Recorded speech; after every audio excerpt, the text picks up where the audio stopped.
Welcome to the Architects of Ambition, the podcast where dreams take shape and futures are built. I'm Lyndon Dover, your guide on this journey of discovery and design, brought to you by Weaver, the online platform that's connecting contractors with the visionaries of architecture. Every episode, we delve into the minds of those who dare to imagine and create the spaces we live, work, and play in. Let's get started. Hi, Jonathan. Thanks so much for joining us today. Thanks, Lyndon. Good to have you here. Right, before we sort of dig into the core questions around how small practices are directing the UK's residential architecture, I just wanted to find out a bit more about you and about your practice. Tell us, where are you based? What sort of projects are you typically working on? And I know you're not the typical architect, so I'm sure everyone listening would love to know a bit more about you. No, absolutely. Yeah, I'm not an architect. I'm actually a structural engineer. I'm the founding director of Dash. We are an integrated architectural and engineering practice. We're based in Waterloo. We've got a focus on sort of like sustainability and how we could sort of use it in a very technical way. So we look at the building fabric. We do a lot of stuff around passive houses. We have a sort of like a big interest in retrofit, and we do a lot of residential projects. That's great. For you in particular, obviously becoming a structural engineer and then running and directing an architectural practice, what attracted you to starting your own business versus working for a large structural engineering firm or working for a larger practice elsewhere? That's a great question. So I was working for a large international consultancy, and we were doing a couple of projects internationally. And when I finally settled in London, there was quite a lot of, I got involved in basements, sort of like complex basements. And that sort of just led me to working with a lot of clients on a more like one-to-one basis. And from those interactions, it made more sense to sort of kind of branch out, do my own thing, because I think the scope of services they required was quite end-to-end. And it was something the larger practice I was working for wasn't really, they just wanted to do engineering, that's it. But I felt like in order to really discuss sustainability with clients or some options or value or how we can, because we get to design something where it's just the building is pretty much designed. So to have that sort of input earlier was how we started Dash, and how I partnered up with an architect and said, let's kind of do it together so that we can bring all those important conversations a lot earlier in the conversation. Yeah, I can imagine you can streamline what might be a lot of rescoping work earlier on and really help the client get into the technical side earlier. Absolutely, yeah. I do remember when our paths crossed many moons ago when I was a developer. I wish I had listened to you back then and taken you on your offer. So hindsight's a beautiful thing. Well, that sort of neatly brings us on to sort of maybe the core question around your experiences, maybe around being a small practice. How do you see the role of small practices in shaping the way we live today in residential architecture? Yeah, so like I sort of mentioned earlier, there's certain advantages of working with a smaller practice. We can be a bit more adaptable to the brief, to the scope of what a client requires. Because we have lower running costs, we can, especially in the residential sector, clients are more comfortable with working with a smaller practice based on that. And, there's a lot more diversity of thought in working with different small practices, and clients have more of a choice of like, oh, I met this person offered me much more advice. I'm going with them on the basis of that. So there are a couple of advantages of sort of being a smaller practice. But I kind of think one of the ways in which we've got a monumental retrofit challenge because of the housing stock, in the UK, and to try to modernize it. So I think this is where smaller practices are really going to come in, and that is how we're going to try and shape. So it's trying to pass on that understanding of, this is what your building fabric, this is what it needs to do, and this is how we can get it to, reduce, your heating or save you some money in the long term or something like that. I've heard that. One of the other architects we interviewed, Ben Machin, he was also agreeing with you that retrofitting is one of the biggest challenges. something like 80% of the Victorian, or 80% of the existing buildings in the UK are mainly Victorian stock that are pretty drafty. So yeah, I can imagine that's a good conduit for smaller practices to help shape how we live. And obviously, I'm also speaking to architects all day, and they are saying to me that a lot of the time they feel siloed in their design output or in communicating with other peers or competitors. And do you think that lack of unification amongst smaller practices is leading to kind of more diverse and more innovative designs? Or do you think greater innovation comes from maybe more shared learning and knowledge with other practices? What's your view on that?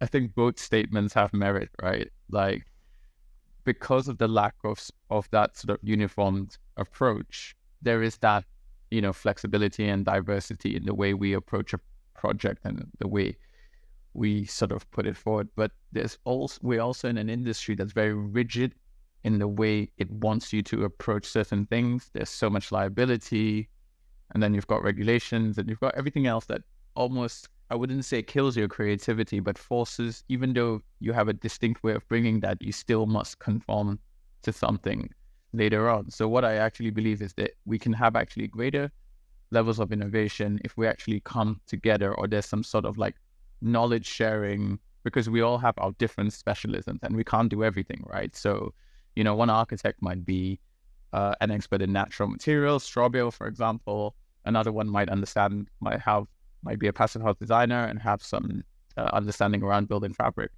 And the best way for all of us to work together is really to collaborate with one another, or find a framework that allows us to say, okay, fine, I will look at your building fabric. You give me advice on a natural material. You give me advice on something else. And we sort of just tie in and really put a robust proposal straight forward. Yeah, I think that's, in theory, it's a great way to work, collaboratively and almost open source in a way. Given that smaller practices operate independently, how can this actually work in the real life? How can the industry create avenues for more shared learning and collaborative design strategies? It's already happening. So there are a couple of networks that are popping up. I mean, a lot of them are around the climate issue. We have ACAN, we have Architects Declare, we have the ACB and the Green Register, which are basically putting courses out there and trying to facilitate some learning. The UK Green Building Council is putting some learning out there as well. And we have the RIBA that is putting out some guides around ethics, health and safety, climate change, all in the hope that there's some case studies and learning, and we can share and we can be part of like a greater network as well.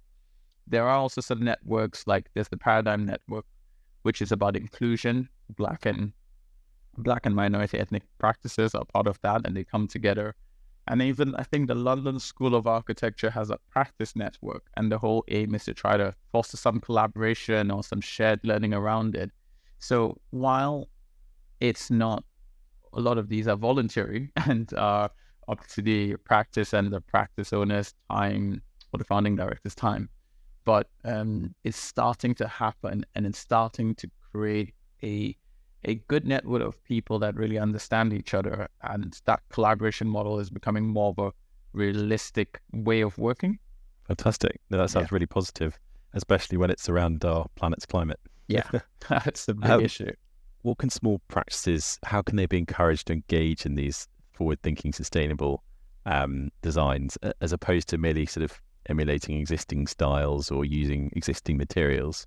With the backdrop of clients' budgets always getting in the way, those pesky things, they might start off really green, but I want to save the planet, and then when the contingencies are all used up and they're on site, it's a different story. Absolutely. So how do you get smaller practices to be more brave? Is what I'm trying to ask. So I think a lot of it is down to, the senior directors and management and how much time they want to invest. So I think the constraint is the limited resources that smaller practices have, right? It's time. Like, you're running around and doing so many more things. How do you have the time to carry on learning? And I think that there's a passion that really drives that. But what we're starting to see now is it's not only just being passionate about doing something, it's also clients getting wiser and saying, actually, I might not have the budget, but I want to consider this. So you kind of almost have to come to the table with these options and understanding around how it all comes together.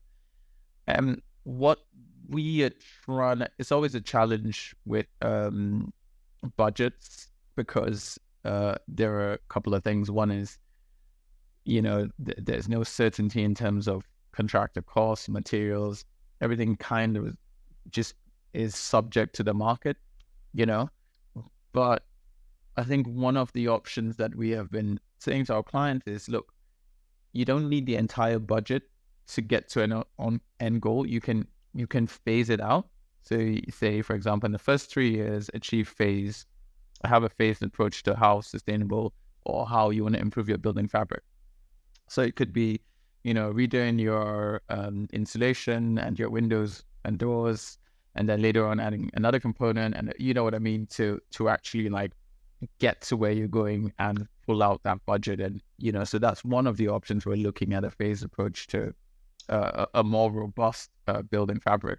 Another one is just basically letting clients understand. I mean, I think there's a mentality that everything is tied to square meterage, as opposed to how comfortable the home is and what we can look in terms of well-being. So I think if we can have a shift as an industry to focus less about square meterage and more about comfort and well-being, you can do a lot more with that budget in that space than just maximizing it just to get the largest extension when you're not going to be able to do a great job in making it airtight and having a air source heat pump or a mechanical ventilation system. I agree with you, Jonathan. I'm hearing that a lot from architects, especially about the viewpoint of thinking how they can stretch their budget, thinking about wellness of the property of them, and future-proofing. And I've seen a lot of architects put pipework in that allows them to have the tail sticking out ready for the equipment when they can afford it later down the line. So I think it's a really smart way of trying to make sure that they're getting the most out of what they can afford at that point, but also having climate credentials later down the line. With that in mind, I think it's worth digging into before we sort of go on to the closing questions. How do you see the future of residential architecture evolving? I know you've said retrofit is sort of one of the main priorities, but considering the major role like small practices play, what do you see as the future of how that's evolving? What I would like to see is a lot more collaboration between smaller practices on projects, having networks coming together, sharing knowledge, sharing ideas. I feel we can do that. It's more porous in small practices, having an industry or having the regulators really understand what our challenges are and being more open to different ways and different ideas in which we present our design and deliver our design. I think, the reason why we became an integrated practice, for example, and, why I became a passive house designer as well, was to really understand what it means to work together. And there's so much value in bringing the engineering, bringing the contractor, speaking to the services engineer very early on in that process, almost pretty much in that concept stage when you're fleshing out something, that's how I would like to see the future. And I think with small practices, like that can be the case and that could work very well. And we'd be able to deliver a client's brief a lot more effectively. We'd be able to maybe even turn around to a client and say, is this what you really want? You need to tell us what you really want. And then from there, we can try to find out how best now to reach that goal. Because, a lot of people see what their neighbors have and just say, hey, I want the same thing there. But effectively, like, how do you want to live? What are your priorities? And almost dialing back from that and saying, okay, if this is the way you want to live, let's design something around how you can live and use that space, and not necessarily, hey, just have your extension, have your large bifold doors in the garden, never go out in the garden. You know what I mean? Like, what are you doing with your garden space, right? Are you having a wild garden? Are you doing a bit of permaculture? Are you bringing the bees back? So there's so many. That's what I would like to see, an integration more of disciplines, just mash up everybody coming together and just doing things without that fear of like competition or, just really an open way in which we can sort of deliver design. That sounds like a great way of working. I hope we reach that point. We will. I'm optimistic. Yeah. Me too. Well, I hope that we'll be there on the way with you. Thinking about people that are striving to start their own practice, brave people, thinking back to when you did that, can you give any advice for architects or people that are in different disciplines thinking about actually starting to run an architecture practice, wanting to take that leap to start their own studio? What would be your sort of top 1 or 2 or maybe even 3 kind of go-to things that they should do from your advice? So I would say that I would advise them to seek out other smaller practices or people running smaller practices and really have a conversation with them to understand what it entails. Because I think what happens is you almost make a shift from designer to facilitator. Your role becomes elevated. You have greater influence on a project, and therefore it's really good to understand the business side of running things as well. So you will be chasing invoices, you will be calling clients, you will be making it clear that this is when I want to get paid, because I think the biggest struggle or obstacle that you could have running a small practice is watching that cash flow. And it doesn't necessarily mean that just because you have 3-4 projects on the go, it means money in the bank. You really have to manage how and when you get paid, what your payment terms are. You have to understand insurance. So there's quite a big pool of knowledge. And the best way to do that is to speak to people who have done that. And by speaking to people who have done that, you all have a bit of an understanding sort of around it. I was pretty fortunate. So I partnered up with someone who had a bit of experience running an architecture practice anyway.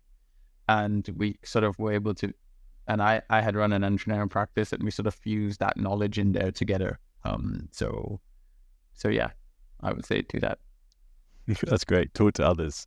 Talk to others. Just know, know what it entails. It looks sexy, but what I love about it is I am able to put my vision out into the world and see that happen. That's the beautiful thing about running a small practice. You get to define what you deliver to clients. You get to build some amazing relationships with clients. So there will be times you need to take the pen off the paper and actually get out there and sort of meet people. So it's great if you talk to other people and understand the role. That sounds very exciting. And if people wanted to reach out to you, Jonathan, what would be the best way to sort of get more advice, or maybe talk to you about some of your current designs? What would be the best way, or maybe even help with the retrofitting crisis that we've got coming up? Yeah. Email, LinkedIn. Happy to share you can share my details, Lyndon. I'm on LinkedIn. I do quite a bit of stuff on LinkedIn anyway. So if anybody wants to give me a shout, that's cool. Or just pop on our website and see what it is. That's great. I'd love to keep in touch about some of your projects you've got coming. I know you're working internationally as well on some pretty cool things. So I'm sure the listeners will be interested to find out more about that as well. It's exciting. It's exciting. The work we're doing sort of in Nigeria is more community based. It's a bit larger, and that gives me a bit of joy. And I almost see we can do design should always be sort of like at a community level. So even though we're doing someone's extension or garden, it's good to understand the influence around, what are the neighbors doing? Let's see how we can create almost this little community ecosystem hub sort of thing. So yeah, I'll keep you posted. Awesome. Thank you. Well, cheers, Jonathan. Thank you for your time today. Thanks, Lyndon. Thank you very much for having me. And that's a wrap on this episode of Architects of Ambition. I'm Lyndon Dover, thanking you for joining us on this podcast, proudly presented by Weaver, where connections are more than just blueprints. They're the building blocks of reality. Until next time, stay ambitious and keep designing those dreams.